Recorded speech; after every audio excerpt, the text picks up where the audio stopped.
हे जे नाव आहे हे आम्ही स्वतःपेक्षा जास्त जपतो. आमची ती ओळख आहे, आमचा तो पाठीराखा आहे.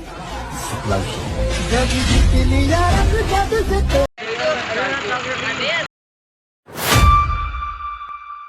सर्वांना ससने जय जिजाऊ.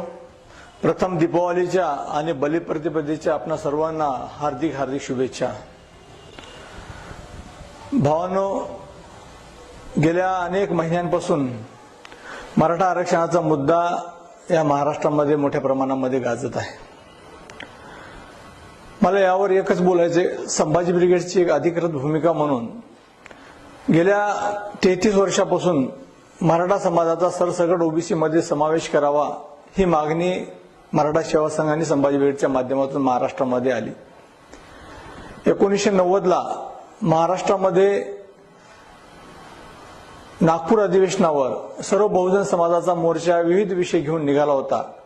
15 ते 20 हजार लोकांचा हा मोर्चा होता आणि तत्कालीन मुख्यमंत्री माननीय शरदचंद्रजी पवार यांना त्यांच्या माध्यमातून निवेदन देण्यात आलं होतं आणि त्या निवेदनामध्ये सुद्धा 5व्या क्रमांकावर मराठा समाजाचा ओबीसी मध्ये समावेश करून आरक्षण द्यावं हा मुद्दा होता.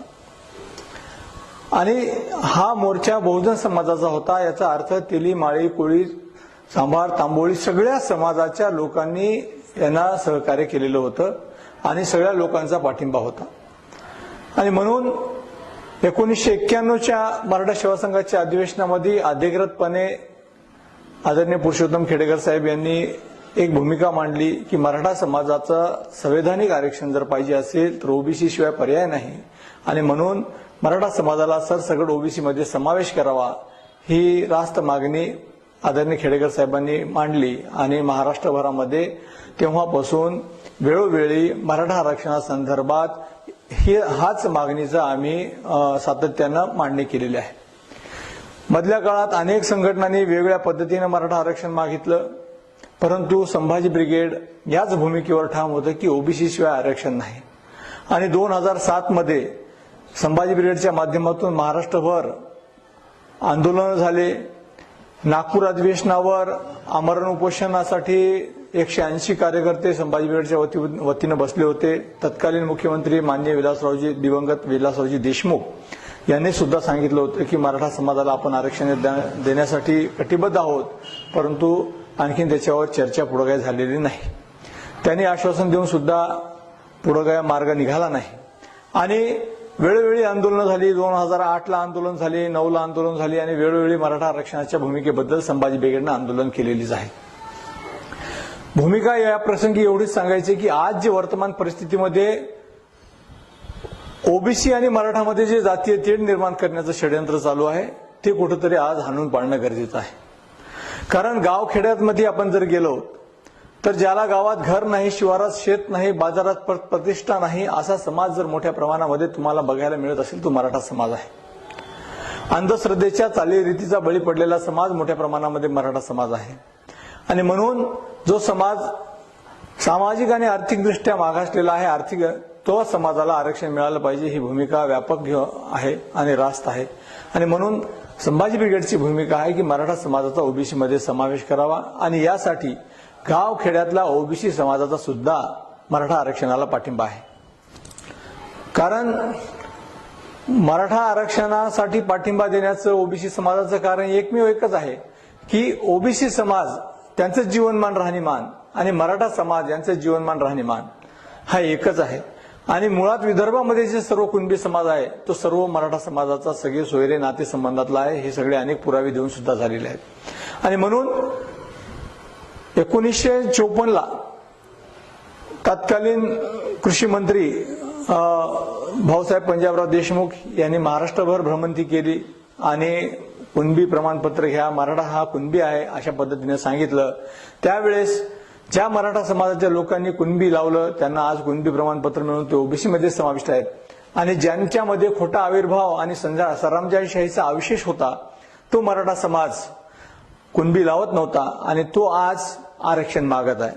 आणि म्हणून ज्या चुका आमच्या बापदादांनी केलेल्या आहेत त्यांच्याकडनं थोड्या चुका झालेल्या आहेत की भाऊसाहेब पंजाबराव देशमुखांचं त्यांनी ऐकलं नाही. मग त्या चुका दुरुस्त करण्याची संधी आपल्या कुणबी भावंडांनी ओबीसी समाजाने दिलं गरजेचं आहे.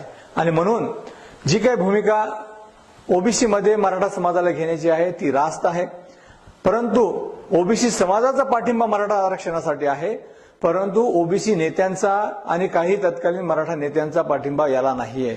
आणि म्हणून आपल्या राजकीय पोळी भाजून घेण्यासाठी कट कारस्थान रचून कपट कारणाने हे दोन समाजामध्ये तेढ निर्माण करण्याचं षडयंत्र रचलं गेलेलं आहे. आणि याच अनुषंगानं मी सर्व समाजाला आवाहन करतो, ओबीसी समाज असो मराठा समाज असो, सर्वांना आवाहन करतो की आपली मागणी रास्त आहे.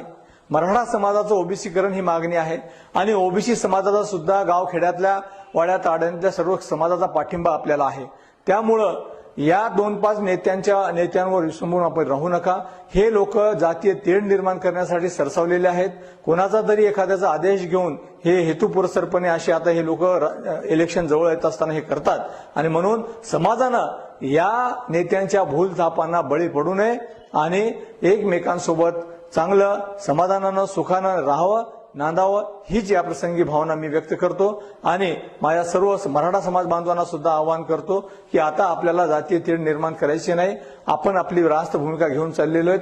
आज संभाजी ब्रिगेडचा अध्यक्ष म्हणून मला आनंद आहे की आज जी भूमिका 1990ला संभाजी ब्रिगेडने घेतली होती मराठा ओबीसीकरणाची, आज मराठा समाजाच्या सर्व संघटना त्या एका मुद्द्यावर येऊन ठेपलेल्या आहेत.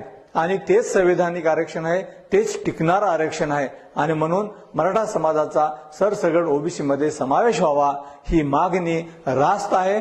आणि यामध्ये ओबीसी नेत्यांना दुखण्याचं काही कारण नाही.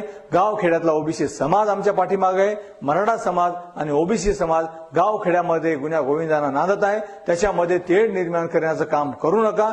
त्याच्यामध्ये जातीय वादाची ठिणगी टाकण्याचं काम करू नका, एवढं आवाहन मी करतो. नाहीतर अन्यथा गाठ संभाजी ब्रिगेडचे एवढं तुम्ही लक्षात घ्या. जय जिजाऊ, जय शिवराय, धन्यवाद.